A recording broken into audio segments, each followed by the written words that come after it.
அருட்பெருஞ்சோதி அருட்பெருஞ்சோதி தனிப்பெரும் கருணை அருட்பெருஞ்சோதி. எல்லா உயிர்களும் இன்புற்று வாழ்க, வள்ளல் மலரடி வாழ்க வாழ்க, கொல்லா விரதம் குவளை எல்லாம் ஓங்குக, நல்லோ நினைத்த நலம் பெறுக, நன்றி நினைத்தெல்லோரும் வாழ்க இசைந்து. உலக மக்களே, அறிவார்ந்த அன்பர்களே, ஆண்மநேய ஒருமைப்பாடுடைய அன்பர்களே, அருட்பெருஞ்சோதி ஆண்டவருடைய திருவிளையாடல் தொடர்கிறது. அருட்பெருஞ்சோதி ஆண்டவர் 1823ஆம் ஆண்டு தனது திருவிளையாடலை தொடங்கி தனது கடைசி திருவிளையாடல், 4 யுகங்களிலுமே எவ்வளவோ திருவிளையாடல்கள் செய்து கொண்டிருந்திருக்கிறார்கள். இது கடைசி திருவிளையாடல் 1823ஆம் ஆண்டு தொடங்கி 1874ஆவது ஆண்டு வரை 51 ஆண்டுகள் அருட்பெருஞ்சோதியுடைய திருவிளையாடல் எப்படி நடந்தது என்பதையும், சமயங்களும் மதங்களும் மார்க்கங்களும் சூழ்ந்திருந்த காலகட்டங்களில் தனது செல்வ பிள்ளையை, தனது மகனை ஒரு தாயின் வழியாக இந்த மண்ணுலைக்கு வருவிக்க செய்து சுத்த சன்மார்க்கத்தை தன் மகனிடம் ஒப்படைத்து எப்படியெல்லாம் அருளை கொடுத்தார் என்பதை ஒவ்வொரு பாடலின் மூலமாக ஒவ்வொரு திருமுறையிலிருந்தும் நாம் பார்த்து கொண்டிருக்கிறோம். சமயங்களும் மதங்களும் மார்க்கங்களும் சூழ்ந்திருந்த காலகட்டங்களில் நமது பிள்ளை பெருமானவர்கள் வருவிக்க உற்று 8 ஆண்டுகள் வரையிலும் தான் யார் என்ற தெரியாத நிலையில் இருந்து கொண்டிருக்கிறார்கள்.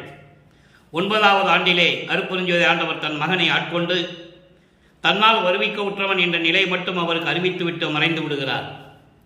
அதன் பிறகு 9வது ஆண்டிலிருந்து வருவிக்க உற்ற 9வது ஆண்டிலிருந்து வல்லப்பெருமானவர்கள் ஒவ்வொரு நிலையிலும் எப்படி இறைவனிடம் முறையீடு செய்கிறார் என்பதையும், திருவொற்றியூரிலே எப்படி முறையீடு செய்கிறார் என்பதையும், அதன் பிறகு 3ஆம் திருமுறையிலே இறைவன் வந்து ஆட்கொண்டதனை தவிர எந்த அருளையும் கொடுக்கவில்லை என்பதை உலக மக்களுக்கு எப்படியெல்லாம் தெரிவிக்கிறார் என்பதையும், அதன் பிறகு 4ஆம் திருமுறையிலே இறைவன் மறுபடியும் ஆட்கொண்டு திருவிளையாடல் நடத்தி எப்படி அருளை கொடுத்தார் என்பதையும், இறுதியாக 6ஆம் திருமுறையிலே சுத்த சன்மார்க்கத்தை கொடுத்த பிறகு இறைவனுடைய நிலையையும், தனது மகனுடைய அருளுடைய, தன்னுடைய மகன் வளர்ப்பமானுடைய அருள் நிலையையும், எப்படி மகனை ஆட்கொண்டார் என்ற திருவிளையாடல்களை எல்லாம் நாம் ஒவ்வொரு பாடலின் மூலமாக, ஒவ்வொரு திருமுறையிலிருந்து ஒவ்வொரு பாடலின் மூலமாக பார்த்து கொண்டிருக்கிறோம். அந்த வகையில் இன்று நாம் பார்க்க வேண்டிய பாடல் 1ஆம் திருமுறை பதிகம் 6, திருவருள் முறையீடு. திருவருள் முறையீடு என்பது வல்லப்பெருமானவர்கள் வருவிக்க உற்று 9வது ஆண்டிலிருந்து தான் யார் என்ற நிலை தெரிந்த பிறகும் கூட இறைவன் வந்து திரும்பி வந்து ஆட்கொண்டு அருளை கொடுக்கவில்லையே என்ற நிலையில் முறையீடு செய்கிறார். அதை பார்த்து கொண்டிருக்கிறோம். இன்று 27வது பாடல். இன்று இறைவனுடைய திருவிளையாடலை 27வது நாளாக பார்த்து கொண்டிருக்கிறோம். ஒவ்வொரு நாளும் எப்படியெல்லாம் திருவிளையாடல் செய்து தன் மகனை ஆட்கொண்டார் என்பதை ஒவ்வொரு பாடல் மூலமாக பார்த்து கொண்டிருக்கிறோம். அந்த வகையில் நீ பார்க்க வேண்டிய பாடல் 27வது பாடல். அடுத்தார் தம்மை மேலோர் விடார்கள், அவருக்கு பிச்சை எடுத்தாயினும் இடுவார்கள் என்பார். பாடலை நல்லா கவனிங்க. பாடல் சில கஷ்டமாக இருந்தால் கூட பொருள் மிகவும் எளிமையாக இருக்கும். அடுத்தார் தம்மை மேலோர் விடார்கள், அவருக்கு பிச்சை எடுத்தாயினும் இடுவார்கள் என்பார்கள். அதற்கு ஏற்ப சொற்பூத்து தொடுத்தார் ஒருவருக்கு கச்சூரிலே பிச்சை சோறு எடுத்து கொடுத்தாய், கச்சூரிலே பிச்சை சோறு எடுத்து கொடுத்தாய், என் பேரர்கள் என் சொல்வேன் என் குணக்குன்றமே. இது பாடல். இப்போ இந்த பாடலுடைய விளக்கம் பாருங்க. வருவிக்க உற்று 9வது ஆண்டில் இறைவனால் ஆட்கொண்டப்பட்டவன் என்ற நிலை தெரிந்த பிறகு இறைவனிடம் முறையீடு செய்கிறார். இன்னும் நமக்கு அருளை கொடுக்கவில்லையே என்ற நிலையில் இருந்து கொண்டு முறையீடு செய்து கொண்டிருக்கிறார்.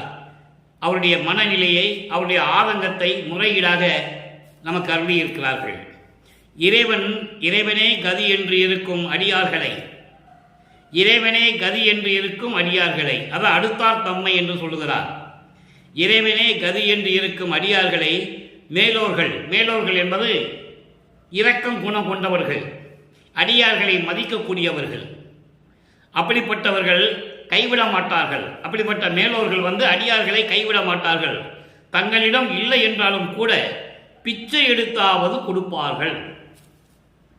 அந்த மேலோர்கள் இரக்க குணம் உண்டவர்கள், இறைவனே கதி என்று இருக்கக்கூடிய அடியார்கள் அவர்களை அணுகும்போது அவர்களை கைவிட மாட்டார்கள். அவர்களிடம் எதுவுமே இல்லை என்றாலும் கூட பிச்சை எடுத்தாவது கொடுத்து விடுவார்கள். பணமோ சோறோ எது இருந்தாலும் சரி, உடையோ இருக்க இடமோ எது இருந்தாலும் சரி, தங்களிடம் இல்லாட்டம் கூட பிச்சை எடுத்தாவது அவர்களுக்கு இரக்கம் காட்டி உதவி செய்வார்கள் என்று உலகியலிலே சொல்லுவார்கள். உலகியலிலே சொல்லுவார்கள். அதற்கு ஏற்ப இறைவனுடைய திருவிளையாடல் ஒன்று சொல்றாரு. திருக்கச்சூர் என்ற ஊரிலே ஒருவருக்கு கொடுத்த வாக்குப்படி.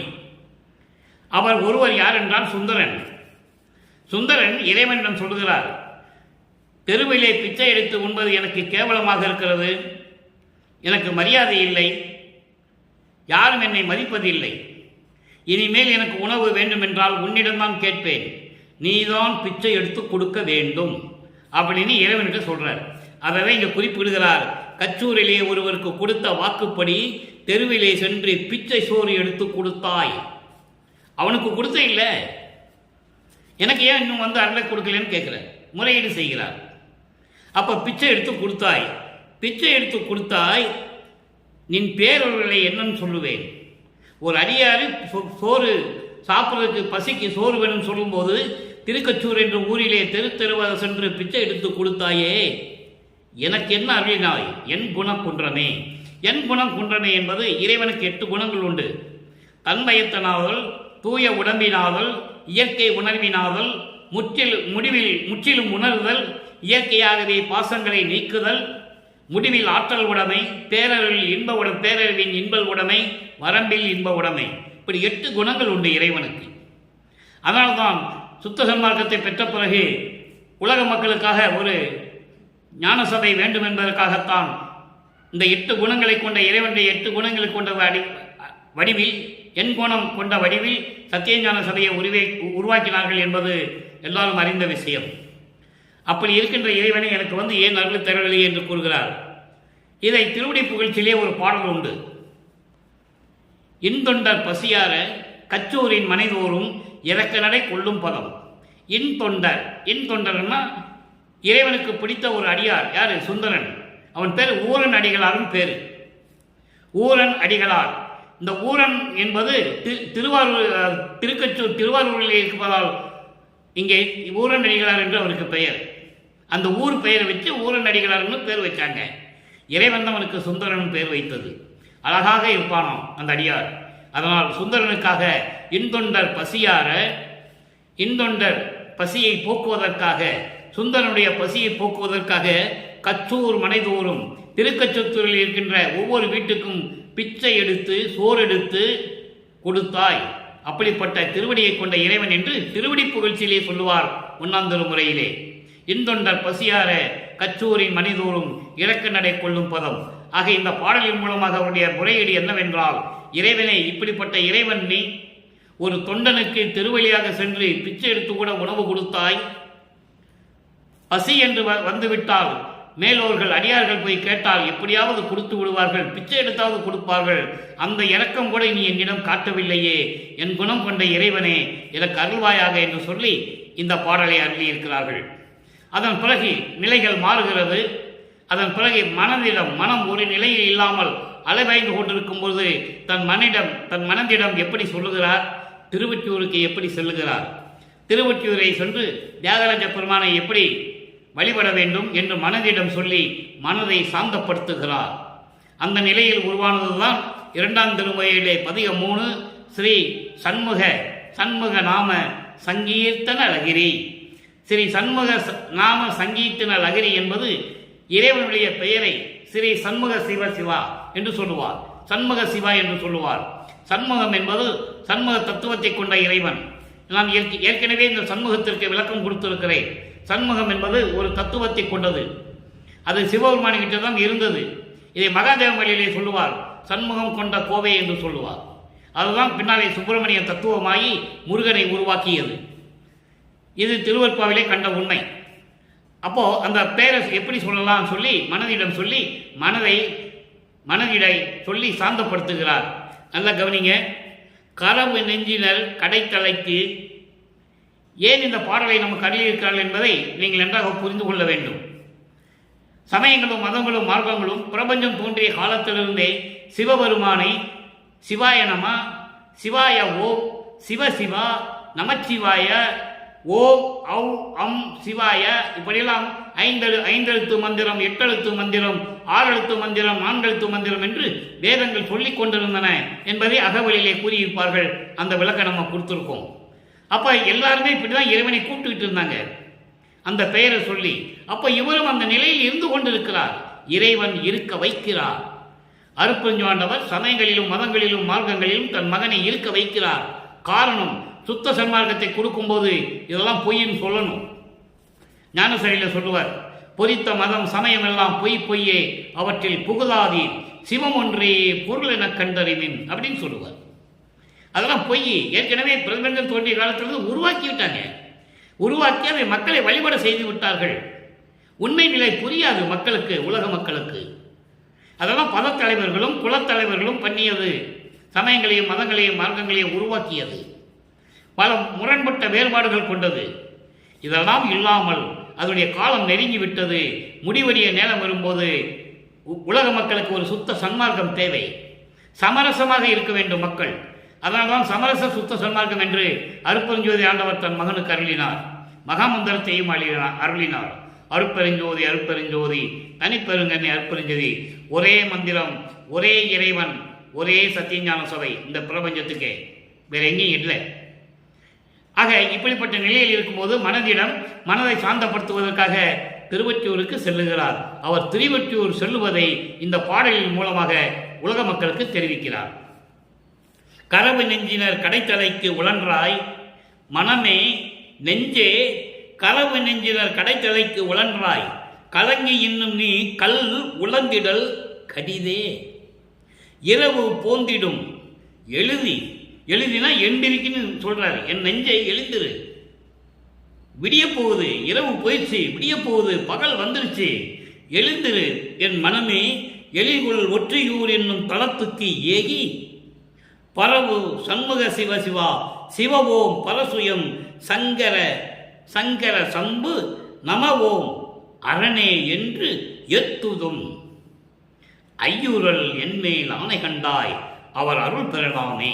பாடல் மனதிடம் சொல்லுகிறார், மனதை சாந்தப்படுத்துகிறார். வல்லப்பமானவர்கள், நமது பிள்ளை பெருமானவர்கள், நமது குழந்தை இறைவன் எதுவும் தெரியாத நிலையில் இறைவனிடம் முறையிட வேண்டும் என்பதற்காக திருவொற்றியூர் செல்கிறார். அதை தன் மனதிடம் சொல்லுவது போல இந்த உலக மக்களுக்கு தெரிவித்துக் கொண்டிருக்கிறார். விளக்கம் பாருங்க. தீயவர்களின் வஞ்சக மனம் கொண்ட தீயவர்களின் வீட்டு வாசலுக்கு தினமும் சென்று துன்பப்பட்டு கொண்டு கலங்கி போய் இன்னும் நின்று கொண்டிருக்கிறாய். நீ கல் போன்று அசையாமல் இருப்பது நல்லதல்ல. மனதிடம் சொல்லுகிறார். மனதை உற்சாகப்படுத்துகிறார். மனம் ஒரு நிலையில் இல்லை, மனதை கட்டுப்படுத்துகிறார். இதை உலக மக்களுக்கு தெரிவிக்கிறார். அது ஏனென்றால் அந்த கரணங்களை அடக்க வேண்டும். மனம், சித்தம், புத்தி, அகங்காரம். அதே மாதிரி பிண்ட துரிசைகளை நீக்க வேண்டும். காமம், குரோதம், லோபம், மோகம், மதம், ஆச்சரியம். இதை ஒவ்வொரு பாடலின் மூலமாக எப்படி விளக்குகிறார் என்பதுதான் இந்த பாடலுடைய மைய கருத்து. அப்போ அப்படியெல்லாம் நின்று கொண்டிருக்கிறாய், இரவு விடிந்து விட்டது, பொழுது வந்து விட்டது, எழுந்திரு என் மனமே, என்னுடன் திருவொற்றியூருக்கு வா. அந்த ஊர் எப்படி இருக்கும் தெரியுமா? திருவொற்றியூர் இருக்கின்ற அந்த கோயில் எப்படி இருக்கிறது என்றால் அழகு நிறைந்த பண்ணைகள் சூழ்ந்த அழகான தோற்றத்தில் இருந்து கொண்டிருக்கிறது. அங்கே சென்று நாம் இறைவனை பார்த்து சிவசண்முகா ஓம், சிவ ஓம், சம்பு, சங்கர, அரணே என்று சொல்லி இறைவனை நாம் போற்றுவோம். நம் துயரங்களையும் துன்பங்களையும் இறைவனிடம் சொல்லுவோம். மனமே, நீ வா என்னோடு திருவொற்றியூருக்கு. இதில் நீ எந்த விதமான சந்தேகம் அடைய வேண்டாம். இது என் மேல் சத்தியம். அவர் அருளை பெறலாமே. நம்ம திருவொற்றியூருக்கு சொல்லுவோம். மனமே, என்னுடன் வா என்று சொல்லி இந்த பாடலை நமக்கு அள்ளியிருக்கிறார்கள். இந்த பாடலின் மூலம் இரண்டாம் திருமுறையிலே வல்லப்பமானவர்கள் என்ன நமக்கு உலக மக்களுக்கு தெரிவிக்கிறார் என்றால், உலக மக்களே, இறைவனால் நான் வருவிக்க உற்று இறைவன் 9வது ஆண்டிலே ஆட்கொண்ட பிறகு நான் யார் என்ற தெரியாத நிலையில் இருந்தபோது இறைவனிடம் முறையீடுகள் செய்துவிட்டேன். அதன் பிறகு திருவொற்றியூருக்கு சென்று இறைவனை வணங்கி சிவசண்முகாவோம் நமசிவாயா என்றெல்லாம் சொல்லி நான் இறைவனை வணங்கி கொண்டிருக்கிறேன். மனதிடம் சொல்லுவது போல அந்த நிலையை நமக்கு அருளியிருக்கிறார்கள். ஆண்டுகள் ஓடுகின்றன, காலங்கள் கடந்து வருகிறது. 3ஆம் திருமுறை உருவாகிறது. 3ஆம் திருமுறை உருவாகும் போது வல்லப்பெருமானவர்கள் இந்த மண்ணுலைக்கு வருவிக்க உற்று 24 ஆண்டுகள் ஆகிவிட்டது. அங்கே இரங்கல் மாலை என்ற பதிகத்திலே 3வது பதிகத்திலே மூன்றாவது பதிகத்திலே 17வது பாடலை நமக்கு அருளியிருக்கிறார்கள். அதில் பாருங்க, ரொம்ப அற்புதமான பாடல். பிரபஞ்சத்திலே பிரம்மனும் திருமாலும் எல்லாம் எப்படி இருக்கிறாங்க, அவங்களுடைய நிலை என்ன, இறைவன் என்னை ஆட்கொண்ட பிறகு திரும்பி வந்து என்னை எந்த விதமான சந்தோஷமும் கொடுக்கவில்லை என்பதை இந்த பாடலிலே நமக்கு அருளியிருக்கிறார்கள். 3ஆம் திருமுறை வரும்போது இந்த சிவசண்முக ஓம் நமச்சிவாயா அப்படிலாம் சொல்லணும்னு மனசுகிட்ட சொல்ல மாட்டார், மனதிடம் சொல்ல மாட்டார். நிலைகள் மாறிவிட்டது. அப்போ உள்ளத்தை தோழியாக வர்ணனை செய்து தன்னை தலைவியாகவும் இறைவனை தலைவனாகவும் வர்ணனை செய்து இந்த பாடலை நமக்கு அருளியிருக்கிறார்கள். நல்லா கவனிச்சுக்கணும். ஒரு பெண் ஒரு ஆணை காதலிக்கும் போது அந்த ஆண் அந்த பெண்ணை பார்க்காவிட்டால் அந்த பெண் எவ்வளவு தூரம் துன்பப்படுகிறாள் இந்த உலகியலிலே என்பதை இந்த பாடலின் மூலம் தெரிவித்துக் கொண்டிருக்கிறார். தன்னை ஆட்கொண்ட பிறகு இறைவன் மீண்டும் வரவில்லையே என்ற ஒரு மனநிலையை, மன வருத்தத்தை உலக மக்களுக்கு தெரிவிக்கிறார். நல்ல கவனிங்க. போருக்கும் உரியார் மால் பிரம்மன் போகி. போகினா இந்திரன், மால் அயன் போகி. மால் என்றவர் திருமால் விஷ்ணு, பிரம்மன். போகி என்றால் இந்திரன். முதலாம் புங்கவர்கள். புங்கவர்கள்னா தேவர்கள். இவர் எல்லாருக்குமே யாருக்கும் அறியார், யாருமே இறைவனை பார்க்க முடியவில்லை. எனக்கு எளியராகி எனக்கு எளிமையாக காட்சி கொடுத்து என்னை ஆட்கொண்டு என்னை மாலையிட்டார். நான் மாலையிட்டார் என்பதற்கு ஏற்கனவே தினமும் விளக்கம் கொடுத்திருக்கிறேன். மாலையிட்டார் என்பது தன்னை ஒரு பெண்ணாக உருவகப்படுத்தி இந்த பாடலை அருளியிருக்கிறதுனால் தன்னை மாலையிட்டார் என்று சொல்லுகிறார். அதை ஆட்கொண்டார் என்று எடுத்துக்கொள்ள வேண்டும். ஆக இப்படியெல்லாம் நிலையில் என்னை ஆட்கொண்டார் இறைவன். ஆட்கொண்டானை தவிர எந்த விதமான பலனும் இல்லை என்பதை அடுத்த வரியில் சொல்றார் பாருங்க. ஈர்க்கும் புகுதாத முளை மதத்தை. நல்ல கவனிங்க. முளை மதம் என்பது காமம். முளை மதம் என்பது காமம். ஈர்க்கும் புகுதாத முளை மதத்தை இன்னும் தவிர்த்தார் அடரடி. என்னை இறைவன் காதலித்து ஆட்கொண்டானை தவிர அதன் பிறகு ஏற்பட்ட காமத்தை இன்னும் அடக்கவில்லை. இன்னும் என் காமத்தை அடக்கி எனக்கு சந்தோஷத்தை கொடுக்கவில்லை என்று சொல்லுகிறார். ஆக காமத்தை அடக்க வேண்டும் என்ற நிலையை இந்த பாடலில் நாம் கருதியிருக்கிறார்கள். ஈர்க்கும் புகுதாதன்னா ஒரு தென்னம்பூச்சி நுழையிற அளவுக்கு கூட, ஒரு தென்னங்குச்சி அளவு கூட என்னிடம் என்னை அணைத்து என்னோடு சந்தோஷமாக இருக்கவில்லை என்று சொல்லுகிறார். இதான் பொருள் அதுக்கு. ஆக ஈர்க்கும் புகுதாத முளை மதத்தை இன்னும் தவிர்த்தார் அல்லரடி. இன்னும் எனக்கு என்னை கட்டி அணைத்து எனக்கு எந்த சுகமான குணமும் கொடுக்கவில்லை. கூர்க்கும் நெடுவேல் கண்மாய். தோழியை வர்ணிக்கிறார், உள்ளத்தை. கூர்மையான கண்களுடைய என் தோழியே அப்படின்னு அர்த்தம். என்னுடைய மனமே, என்னுடைய உள்ளமே, என் குறையை நான் எவருக்கு கூறுவேனே? இப்படியெல்லாம் இருக்கும்போது என்னுடைய குறையை நான் யார்கிட்ட போய் சொல்லுவேன்? யார்கிட்ட போகவும் முடியாது. நான் இறைவனால் வருவிக்க உற்றவன். என்னுடைய குறையை யார்கிட்டையும் சொல்லவும் முடியாது. சொன்னாலும் யாராலையும் தீர்க்கவும் முடியாது. பிரம்மன், திருமால், ருத்திரன் யாராக இருந்தாலும் சரி, எனது குறையை யாராலும் தீர்க்க முடியாது. இப்படியெல்லாம் எல்லோரும் பார்க்க முடியாத இறைவன் என்னை ஆட்கொண்டார் என்று சொல்லுவார். இறைவனை யாரும் பார்க்க முடியவில்லை என்பதை மகாதேவ மாலையிலே சொல்லுவார். 1ஆம் திருமுறையிலே 5வது பதிகம் மகாதேவ மாலை. 100 பாடல்களிலும் இறைவனை பற்றி எப்படியெல்லாம் சொல்வார் என்பதை நான் ஏற்கனவே விளக்கம் கொடுத்திருக்கிறேன். 100 பாடல்களுக்கும் நமது யூடியூப்ல நீங்க பார்க்கலாம். அதில் 60வது பாடலில் சொல்லுவார் பாருங்க. ருத்திரர், நாரணர், பிரம்மர், விண்ணோர் வேந்தன். ருத்திரன், பிரம்மன், நாரணர். நாரணன்னா விஷ்ணு. விண்ணோர் வேந்தன். விண்ணோர் வேந்தன்னா இந்திரன். ருத்திர, நாரணர், பிரம்மர், விண்ணோர் வேந்தன், ஒரு கருடர், காந்தரவர். இவர்கள் தேவகூட்டத்தை சேர்ந்தவர்கள். ஒரு கருடர், காந்தரவர், இயக்கர், பூதர், மருத்துவர், யோகியர், சித்தர், முனிவர், மற்ற வானவர்கள். முதலாம் தேடி மனத்தால் தேடி, முதலோர் மனத்தால் தேடி. ஆக பிரம்மன், திருமால், ருத்திரன், மகேஸ்வரன், சதாசிவம் இவங்க பதத்தலைவர்கள். இவங்களை தவிர இந்திரன் சொல்றாரு. அதன் பிறகு தேவகூட்டத்தை சேர்ந்தவர்கள் சொல்றாரு. ஒரு கருடர், காந்தரவர், இயக்கர், பூதர், மருத்துவர், சித்தர், முனிவர். எல்லாத்தையும் டோட்டலாக சொல்கிறாரு. எல்லாத்தையும் சொல்லிட்டு வானவர்கள் மற்றும் வானவர்கள் முதலோர் மனத்தால் தேடி இறைவனை பார்க்க வேண்டும் என்று மனத்தால் நினைத்து தேடி, எப்படி சொல்ற பாருங்க, கருத்தழிந்து தேடி பார்க்க முடியவில்லை.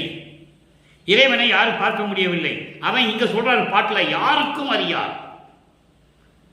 மால் பிரம்மன் போகி முதலாம் புங்கவர்கள் யாருக்கும் அறியார் என்று சொல்லுகிறார். இதை மகாதேவங்களிலே சொல்வார் இந்த பாடலிலே. மனத்தால் தேடி கருத்தழிந்து தனித்தனியே சென்று வேதங்களை வினவ. நல்ல கவனிங்க, அங்க தனித்தனியேன்னு சொல்லுவாரு. மொத்தமா இவனுங்க போகல, வெக்கப்பட்டுக்கிட்டு நாணம் பட்டுக்கிட்டு, ஐயோ எல்லாரும் சேர்ந்து போன அசிங்கமாயிருமேன்னு சொல்லி தனித்தனியா போய் வேதங்களை வினவ மற்றவையும் காணோம் என்று புலம்பி, மற்றவையும் காணோம் என்று புலம்புகிறார்கள். வேதங்களும் புலம்புது. இப்படியெல்லாம் இருக்கின்ற இறைவனே இன்பமயமாம் தேவே என்று சொல்லுவார். இப்படியெல்லாம் இருக்கின்ற இறைவன், யாருக்கும் அரிதான இறைவன், யாரும் பார்க்க முடியாத இறைவன் எனக்கு எளியராகி என்னை ஆட்கொண்டார். அப்போ அங்கே பிரபஞ்சத்திலே இறைவனுடைய செயலை முழுமையாக பார்த்தவர் வல்லப்பெருமான் ஒருவர் தான் என்பதை இங்கே நிரூபணமாகிறது.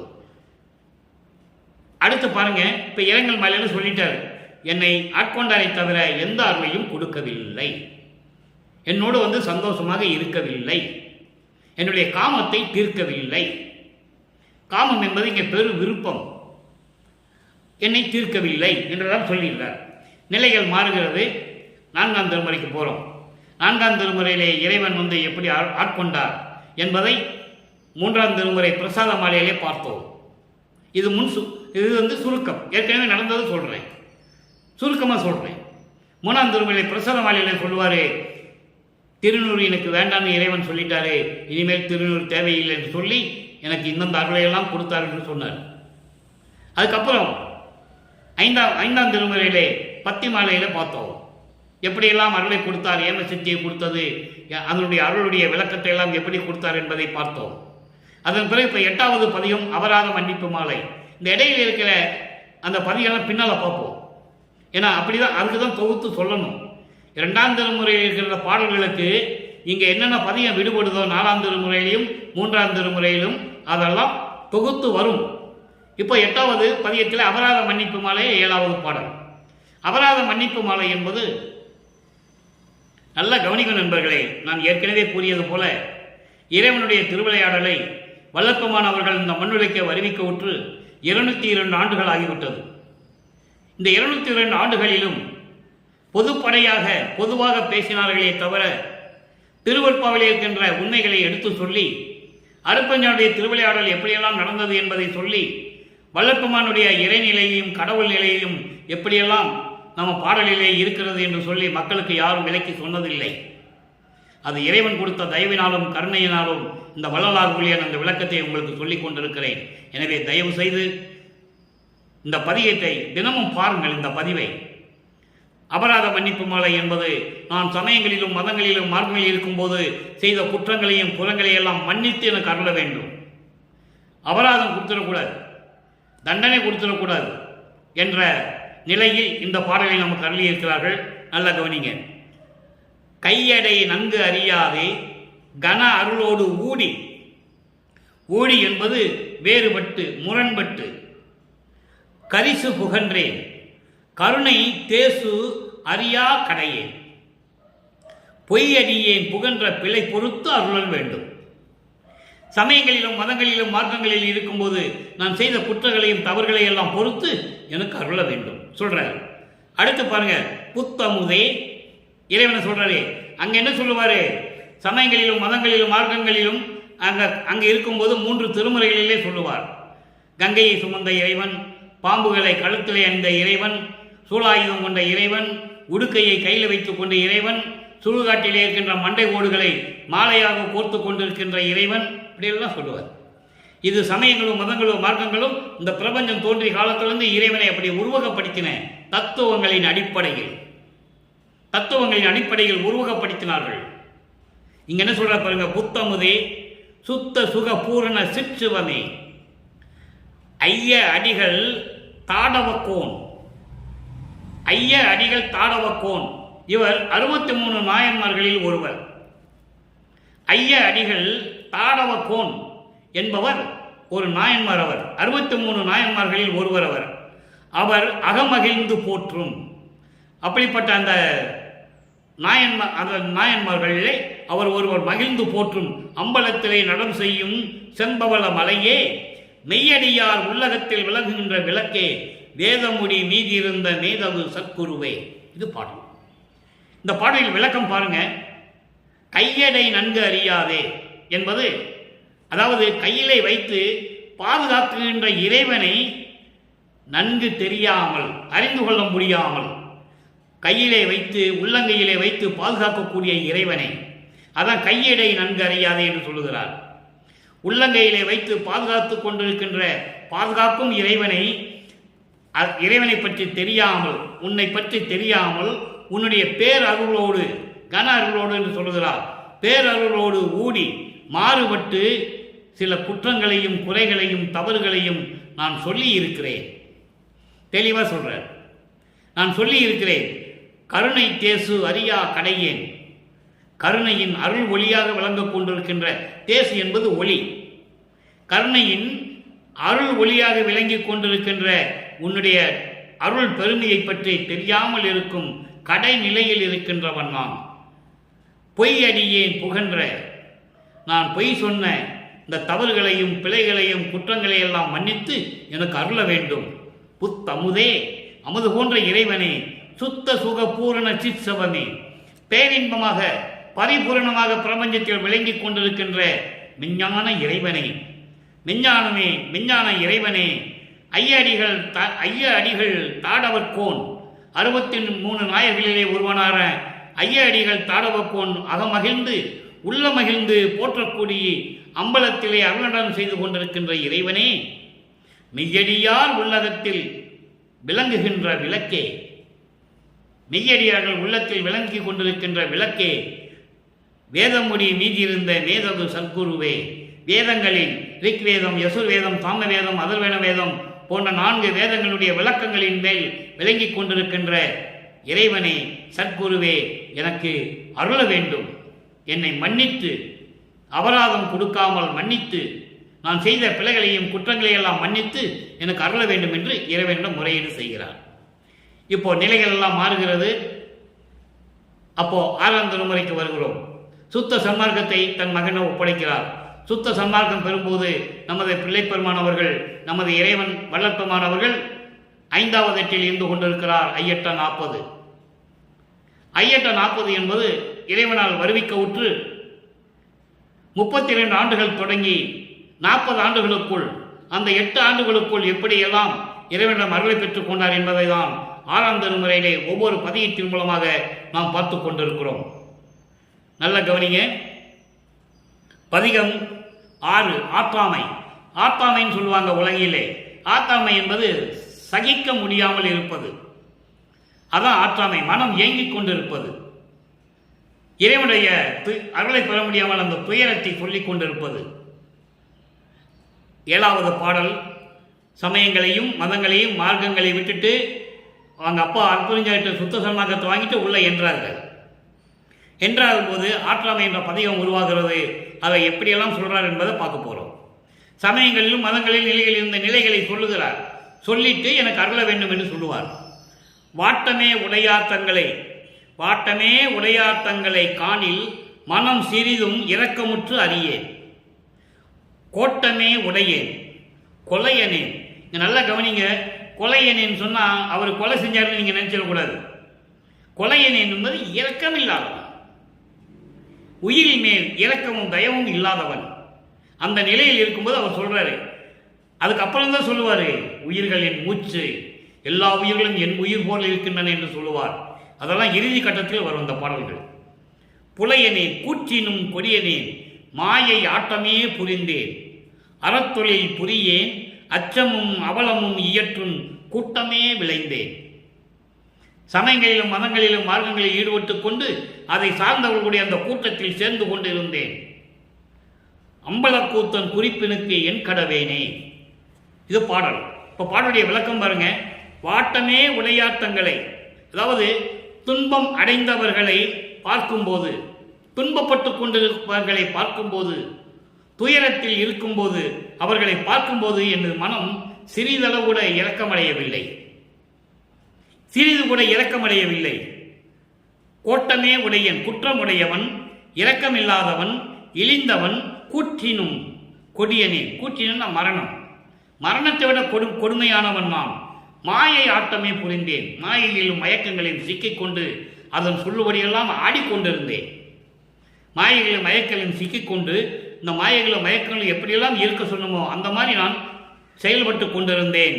அறத்தொழில் புரியேன், நல்லவையிலே நான் செய்யவில்லை.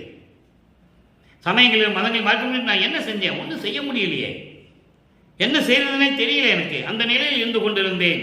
அச்சமும் அவலமும் இயற்றும், இயற்றும் என்றால் செய்யக்கூடிய, இந்த அச்சமும் அவலமும் இழிவும் செய்யக்கூடிய கூட்டமே விளைந்தேன். சமயங்களிலும் மதங்களிலும் மார்க்கங்களில் ஈடுபட்டு கொண்டிருந்த போது இந்த அச்சப்படுத்துறது, மற்றவங்களை பயமுறுத்துறது, மற்றவங்களை இழிவுபடுத்துறது, இப்படி செயல்பட்டு கொண்டிருந்த அந்த கூட்டம் இருக்கிறதே, அந்த கூட்டங்களையே நான் விரும்பி இருந்தேன், விரும்பினேன். அம்பலக்கூத்தன் குறிப்பினுக்கு என் கடவேனே.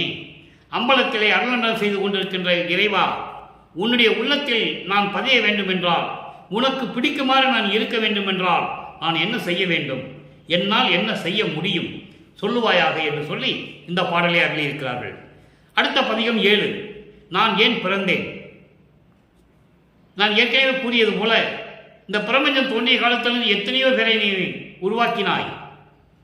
யாரையும் ஒரு தாயின் வயிற்றிலிருந்து நீ கொண்டு வந்ததில்லை. என்னை மட்டும் ஏன் ஒரு தாய் வயிற்றில் இருக்க வைத்து 10 மாதங்கள் அந்த கருவறையிலே எப்படியெல்லாம் நான் துன்பப்பட்டேன், எப்படியெல்லாம் நான் துன்பப்பட்டேன், துயரப்பட்டேன், என்னை மட்டும் ஏன் அந்த மாதிரி செய்தாய் என்று கேட்கிறார். இது மகாதேவ மாலையிலே பாடல் உண்டு, அற்புதமான பாடல் அது. 87வது பாடல். என் பெருமானே, என் விளையாட்டை நான் என்னென்ன சொல்லுவேன், உன்னுடைய திருவடி ஆடலை நான் எப்படி சொல்லுவது என்று சொல்லி அந்த பாடலிலே சொல்லுவார். ரத்தமும் சதையும் புலாலும் சூழ்ந்த அந்த புலால் பொத்தை சுவர் வீட்டில், அந்த கருவறையில் என்னை இருக்க வச்சையே, நான் எவ்வளவு துன்பப்பட்டேன் தெரியுமா? இந்த காமம், குரோதம், லோபம், மோகம், மதம், ஆச்சரியம் என தூசிகளால் எவ்வளவு துன்பப்பட்டேன், தத்துவங்களால் எவ்வளவு துன்பப்பட்டேன். இவற்றைகளெல்லாம் நீக்கி என்னை காப்பாற்றினாய் என்பது ஒரு புறம் இருக்கட்டும், என்னை ஏன் அப்படி கொண்டு வந்தாய் என்று கேட்கிறார். நான் ஏன் பிறந்தேன் என்ற தலைப்பிலே ஒரு பாடல் உண்டு, அற்புதமாக இருக்கும். மகாதேவ மலையிலே கொள்ளும்பொழுது அவர் சுத்த சன்மார்க்கம் தெரியாதவருக்கு, சமயங்களிலும் மதங்களிலும் மார்க்கங்களில் இருக்கும்போது எப்படி சொன்னார், சுத்த சன்மார்க்கத்தை பெற்ற பிறகு எப்படி சொல்லுகிறார் என்பதை நாம் பார்க்க போகிறோம். நான் ஏன் பிறந்தேன்? பொருள் அறியேன், பொருள் அறிந்தால் போன்று நடித்து இங்கே பொங்கி வலிந்து உடைகின்றேன். பொய் அகத்தேன், புலையேன், மருள் அறியா திருவாளர் உள்ளம் கயக்க திரிவேன். வையுண்டும் உளவு உதவா மாடு எனவே தடித்தேன். வெருளறியா கொடு மனத்தேன். விளக்கு இறைத்து கழிப்பேன். வீணர்களில் தலை நின்றேன். விளக்க அனைத்தும் புரிவேன். விளக்க அனைத்தும் புரிவேன் என்றால் தீமைகள் அனைத்தும் செய்வேன். தெருளறியேன், உலகிடை நான் ஏன் பிறந்தேன். நினது திருவுள்ளத்தை அறிந்திலேன், தெய்வ நடத்தவனே. இது பாடல். இப்போ இந்த பாடலை விளக்கம் பாருங்க. அதாவது பரம்பொருள் யார் என்று எனக்கு தெரியாதப்போ, சுத்த சன்மார்க்கத்தில் வந்த பிறகுதான் எனக்கு தெரியும் பரம்பொருள் நீதான் என்று.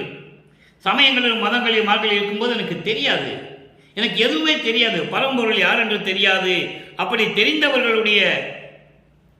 தெரிந்தவர்கள் போன்று நான் நடித்து வேஷம் போட்டு கொண்டிருந்தேன்.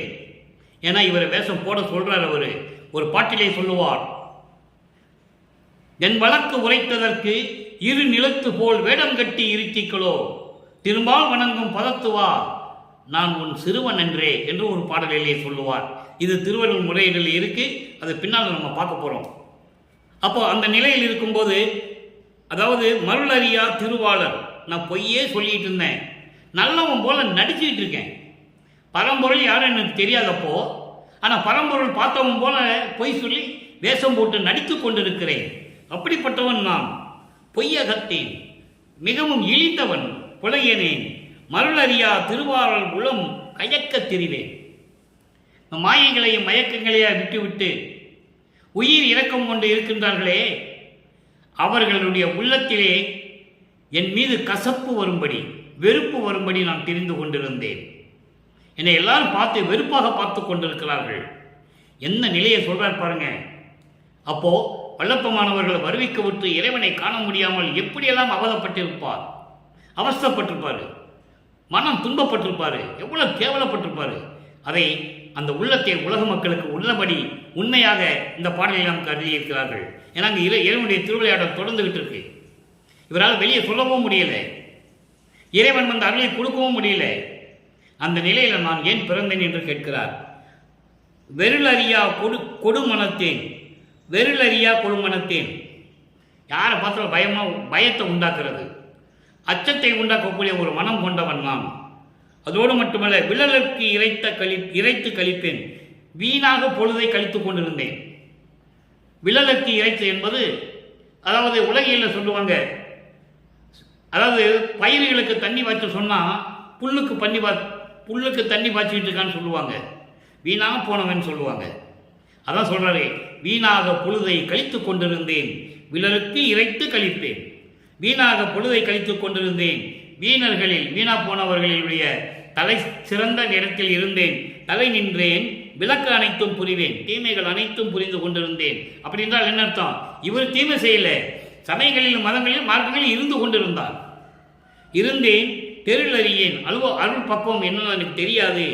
அப்படிப்பட்ட இந்த உலகிடை, இந்த மண்ணுலகிலே ஒரு தாயின் வழியாக நான் ஏன் பிறந்தேன், நான் ஏன் பிறந்தேன், எனது திருவுள்ளத்தை அறிந்திலேன். இதெல்லாம் சொல்லணும் உலக மக்கள்கிட்ட. தெரியாதுல்ல யாருக்கும். இறைவனுடைய திருவிளையாடல் எப்படியெல்லாம் நடந்தது தெரியாதுல்ல. அப்போ திருவிற்பாடு இருக்கிற மக்களுக்கு சொல்லணும். நல்லா கவனிக்கணும் நீங்க. அப்போ உன் மனசுல என்ன நினைச்சிட்டு இருக்குன்னு எனக்கு தெரியல. அருப்பஞ்சாண்டோட்ட கேட்டுட்டு இருக்காரு. தெய்வ நடத்தவனே, அருப்பரின் ஜோதியே, திருச்சி சம்பளத்திலே அருளண்டனம் செய்து கொண்டிருக்கின்ற இறைவனை என்று சொல்லி இந்த பாடலை நமக்கு அள்ளி இருக்கிறார்கள். சரி, இப்போ நிலைகள் மாறுது. 1ஆம் திருமுறை, 2ஆம் திருமுறை, 3ஆம் திருமுறை, 4ஆம் திருமுறை பார்த்துட்டோம். 6ஆம் திருமுறையில் 2 பதிகம் பார்த்துட்டோம். இப்போ அடுத்து பாருங்க, அடியார் பேரு பதிகம் 10. அடியார் பேர்ல 4வது பாடல். மருள் நாடு உலகில் கொலை புரிவார் மனமே கரையா கல் என்று பொருள் நாடிய நின் திருவாக்கி புகழ அறிந்தேன். மகனிடம் சொல்றார் இறைவன். அதாவது மாயை மயக்கத்தை விரும்பும் உலகியலிலே இருக்கின்றவர்கள், கொலை செய்கின்றவர்கள் மனம்தான் கல் போன்ற மனம் என்று உன் திருவாக்கால் சொல்லியதை நான் அறிந்து கொண்டேன். எப்படி சொல்றார் பாருங்க. மறுநாடும் உலகில் கொலை புரிவார் மனமே கலையா கல் என்று பொருள் நாடிய நின் திருவாக்கியே புகழ அறிந்தேன். உன்னுடைய அருள் வாக்கால், அருள் வாயால், திருவாக்கால் நீ சொல்லுவதை நான் அறிந்து கொண்டேன். அப்படி இருக்கும்போது என் அளவில் கருணாநிதி நின் திருவுள்ளமும் கல் என்று உரைக்க அறிந்தில்லனே. இப்படியெல்லாம் நீ சொன்ன நீ, எந்த குற்றமும் செய்யாத நான், என்னை வருவிக்க செய்து என் அளவில் எனக்கு ஏன் நீ அருளை கொடுக்கவில்லை? அப்போ உன்னுடைய மனமும் கல் மனம் என்று எனக்கு சொல்ல தெரியவில்லை, சொல்ல முடியவில்லை. எப்படி சொல்ற பாருங்க. மாயைகளையும் மயக்கங்களையும் ஏற்றுப்படுத்திக் கொண்டு உயிரின் மேல் இரக்கம் இல்லாமல் கொலை செய்வார்களுடைய மனம்தான் கல் போன்ற மனம் என்று உன்னுடைய திருவாயால் சொன்னதை நான் அறிந்து கொண்டேன். ஆனால் என்ன அளவில் கருணாநிதியே, கருணை கொண்ட இறைவனே, அருள் செல்வம் கொண்ட இறைவனே, உன் உள்ளத்தை கல் என்று சொல்லுவதற்கு எனக்கு மனம் இல்லையே, என்னால் முடியவில்லையே, எப்படி சொல்லுவது என்று எனக்கு தெரியவில்லையே. எவ்வளவு அருமையா சொல்றாருன்னு நீங்க புரிஞ்சுக்கணும். உன்னுடைய மனமும் கல் மனம் என்று நான் சொல்ல முடியல, சொல்ல தெரியல. உரைக்கல அறிந்திலனே இருள் நாடிய சிறியனுக்கு சமயங்களிலும் மதங்களிலும் மார்க்கங்களிலும் இருந்து கொண்டு, அறியாமையில் இருந்து கொண்டு அவற்றையெல்லாம் விரும்பி செயல்பட்டு கொண்டிருந்த உனது மகனுக்கு, இந்த சிறியனுக்கு, உனது மகனுக்கு இன்னும் இறங்காது இருந்தாயே. இன்னும் இறக்கப்படாமல் இருந்து கொண்டிருக்கிறாயே என்று சொல்லி இந்த பாடலை அறிவிக்கிறார்கள். எவ்வளவு அற்புதம் பாருங்க. யார் சொன்னது இந்த பிரபஞ்சத்தில்? எத்தனையோ முனிவர்கள், ரிஷிகள், கோடான கோடிவர்கள் இருந்தார்கள். யார் சொன்னது? அது அந்த விளக்கத்தை நாளைக்கு பார்க்க போறோம். பாடல் அருமையா இருக்கும், நீங்க கேளுங்க, நாளைக்கும் கேளுங்க. ஒரே நாளில் எல்லா விளக்கத்தையும் சொல்லிட முடியாது.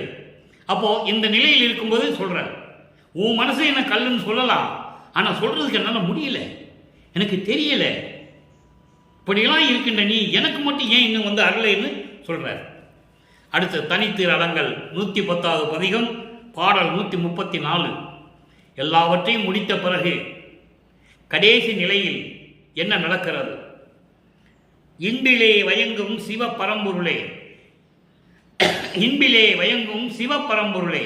சிவபரம்பொருள் என்பது அருட்பெருஞ்சோதி ஆண்டவர், சிவஞான வெளியில் இருக்கின்ற இறைவன். சிவஞான வெளி என்பது 16வது நிலையில் இருக்கின்ற இறைவன். சரியே கிரியே யோக ஞானம் நன்னாலும் கடந்த ஒளி ஞான சபாபதியை என்று சொல்லுவார். நன்னாலும் கடந்த ஞான ஒளி சபாபதியை. நன்னாலும் என்பது 4 × 4 16. 16வது நிலையை கடந்தவன் தான் இறைவன். அந்த நிலைக்கு அப்புறம், இறைவனுக்கு அப்புறம் இருப்பது நமது இறைவன் வல்லற்பமான ஒருவர் தான். ஏன் வல்லற்பமான இறைவன் சொல்றேன், அதை நீங்க நல்லா புரிஞ்சுக்கணும். இறைவன் ஒருவன் தான் சுத்த சன்மார்க்கத்தில், அது அருட்பெருஞ்சோதி தான், இல்லைன்று இல்லை. ஆனால் அருட்பெருஞ்சாண்டவர் தன் மகனோடு இரண்ட கலந்து அவனையும் இறைவனாக்குகிறார், வல்லற்பமானையும் இறைவனாக்குகிறார். அப்போ வல்லற்பமான இறைவன், அருட்பெருஞ்சோதி ஆண்டவர் இஸ் ஈக்குவல் டு வல்லற்பெருமான். அந்த நிலையில் பேசினாதான் மக்களுக்கு புரியும். இறைவன் ஒருவன் தான். அதனால வல்லற்பமானே சொன்னாரு, நீங்க அருட்பெருஞ்சோதி சொன்னால போதும், என்ன நீ சொல்லி வணங்க வேண்டிய அவசியம் இல்லைன்னு சொன்னார். ஏன்னா இறைவன் என்னோடு கலந்து கொண்டார் என்பதை உலக மக்களுக்கு சொல்றார். இன்பிலே வயங்கும் சிவ பரம்பொருளே, என் உயிருக்கு அமுதமே, என் தன் அன்பிலே பழுத்த தனி பெரும் பலமே. என் அன்பிலே கலந்த முழுமையாகி கிடைத்த அருள் பெரும் பொருளே. பழுத்த பலம்னா என்னது? அருள், எல்லா அருளும் கிடைத்த அருள் வளமை படைத்த இறைவன், எனக்கு கிடைத்த இறைவன், அன்பிலே கிடைத்த எனக்கு இறைவன், அன்பிலே கலந்து எனக்கு கிடைத்த இறைவன் என்று சொல்லுகிறார். அருள் நடனம் புரியும் என் அரசே, வன்பிலேயே விளைந்த மாயையும் வினையும் மடிந்தன சொல்றார் பாருங்க. இறைவனுடைய திருவிளையாடல் நடக்கும்போது தீமைகளால் உண்டான, அதாவது சமயங்களிலும் மதங்களிலும் மார்க்கங்களில் இருக்கும்போது உண்டான அத்தனை மாயைகளும் அத்தனை வினைகளும் துயரங்களும் துன்பங்களும் எல்லாம் மடிந்தன. விடிந்ததனால் இரவும் அருட்பெருஞ்சோதி எனக்கு கிடைத்ததனால் அறியாமையும் நீங்கிவிட்டது. எவ்வளவு அற்புதமா சொல்றாரு பாருங்க. விடிந்ததனால் இரவும்னா சூரியன் வந்துச்சு, விடிஞ்சு போச்சு, இரவு போயிடுச்சுன்னு அர்த்தம் இல்லை, அது உலகியல் விளக்கம். விடிந்ததனால் இரவும் என்பது அருட்பெருஞ்சோதி ஒளி எனக்கு கிடைத்ததனால் அறியாமையும் நீங்கிவிட்டது. துன்பிலே, இனிமேல் எனக்கு எந்த துன்பம் இல்லை, இனி நான் அருட்பெருஞ்சோதி சூழலில் புலங்குகின்றேனே. அருட்பெருஞ்சோதியின் சார்பாக நான் இந்த பிரபஞ்சத்தை இயக்கிக் கொண்டிருக்கிறேன், விளங்கிக் கொண்டிருக்கிறேன் என்று சொல்லி இந்த பாடலை நமக்கு அருளியிருக்கிறார்கள். இறுதியாக ஒரே விளக்கம் 112வது பதிகம் மெய்யருள் வியப்பு 27வது பாடல். நல்ல கவனிக்கணும் பாடலை, அற்புதமான பாடல். என் ஆறுயிருக்கு துணைவா, நின்னை நான் துதிக்கவே என்ன தவம் செய்தேன் முன் என்றால் சென்ற யுகங்களில். என சென்ற யுகங்களில் இறைவனை தவம் செய்தது பாடல்களிலே உண்டு. நாம் போக போக பார்க்க போறோம். புதுமைய நல்லே, தொன்று தொட்டு உனது பூங்கலுக்கு அன்பு பூண்டவன். தொன்று தொட்டு, பிரபஞ்சம் தோன்றிய காலத்திலிருந்தே உனது திருவடிகளுக்கு நான் அன்பு பூண்டவன் என்று சொல்லுவார். அதை இங்க சொல்றாரு, நான் துதிக்கவே என்ன தவம் செய்தேன் உலகளோர் மதிக்கவே. இன்னைக்கு உலக மக்கள் எல்லாம், உலகத்தில் இருக்கின்ற மக்கள் எல்லாம், விண்ணுலகத்தில் இருந்தவர்கள் எல்லாம், தேவர்கள் எல்லாம் என்னை மதிக்கின்றார்கள்.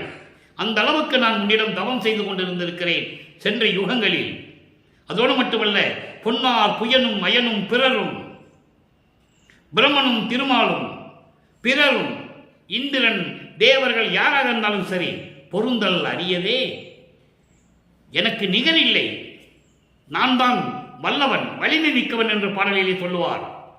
பிறந்து பிறந்து பிறந்து இறக்கும் தேவர்களை மதியேன், என் முன் வழியிலர் என்று சொல்லுவார். உன்னை தவிர நான் யாரையும் மதிக்க மாட்டேன், உன்னை மறக்கவும் மாட்டேன், மற்ற தேவர்களை மதிக்கவும் மாட்டேன் என்று சொல்லுவார்.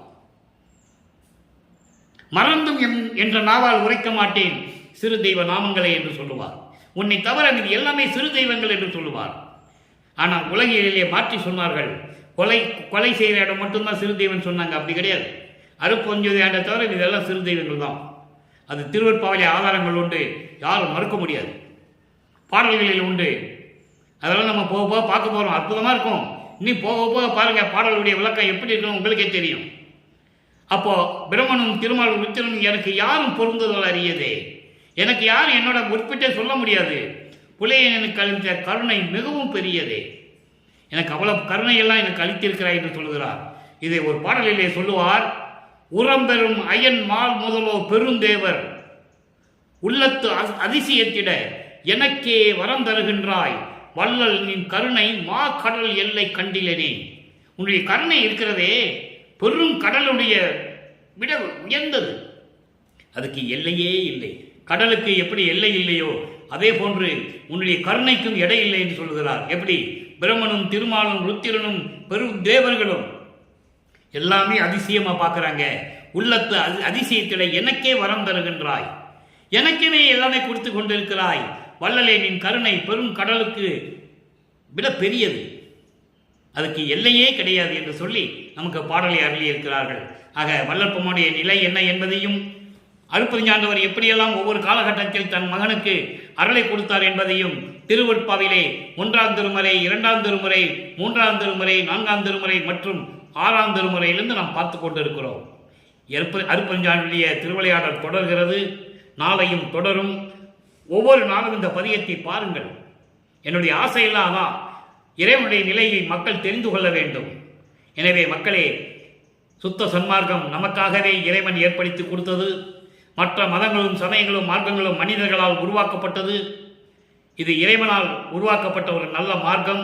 இந்த மார்க்கத்தில் இருந்தால் இறைவனுடைய அருளை நேரடியாக பெறலாம் என்பதை கூறி சைவ நெறியில் இருக்க வேண்டும். சைவ நெறி என்பது ஒரு உயிரை கொன்று அந்த பிண்டத்தை நாம் உணவாக எடுத்துக்கொள்ளக்கூடாது. அந்த நிலையில் இருந்து கொண்டு இறைவனை வணங்கி இறைவனுடைய அருளையும் செல்வங்களை எல்லாம் பெற்று இந்த உலகிலே நீங்கள் வாழ்வாங்கு வாழ வேண்டும், நோயற்ற வாழ்வில் வாழ வேண்டும் என்ற வாழ்த்தி இந்த வள்ளலார் ஊழியன் இறைவனுடைய கருணையோடும் தயவையோடும் விரைபடுகிறேன். நன்றி, வணக்கம். மீண்டும் நாளை அருட்பெருஞ்சாண்டருடைய திருவிளையாடல் தொடரும். நன்றி, வணக்கம். அருட்பெருஞ்சோதி அருட்பெருஞ்சோதி, தனிப்பெரும் கருணை அருட்பெருஞ்சோதி.